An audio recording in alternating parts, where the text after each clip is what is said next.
সাপ কবর থেকে উঠে মানুষকে তাড়া করছে। লেখক মাওলানা তারেক জামিল। মিয়া চুন্নুর মাসুদ সাহেব আমাকে বললেন, আমি একবার বাসে সফর করছিলাম। তখন আমার পাশে বসা সহযাত্রীর একটি পা ছিল কাটা। আলাপ পরিচয়ের পর আমি তাকে পা কেটে ফেলার কারণ জিজ্ঞাসা করলাম। তিনি বললেন, আমার বাড়ির পাশে একটি কবরস্থান থেকে প্রচণ্ড চিৎকার শুনতে পেলাম। সেখানে পুরাতন একটি কবরের কাছে গিয়ে দেখি কবরে বড় একটি গর্ত। সেই গর্ত থেকেই চিৎকার শোনা যাচ্ছিল। আমি সেই গর্তের ভিতরে তাকিয়ে দেখি একটি সাপ মৃত ব্যক্তির মুখের উপর বসে তাকে দংশন করছে।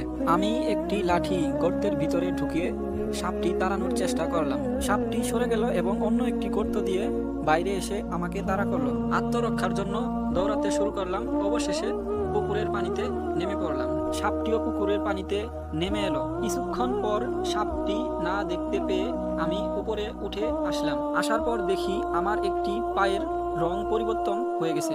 প্রচণ্ড জ্বালা যন্ত্রণা করতেছে। কয়েকদিনের মধ্যেই আমার পাটি অবশ হয়ে গেল। অবশেষে সেই পা কেটে বাদ দিতে হলো।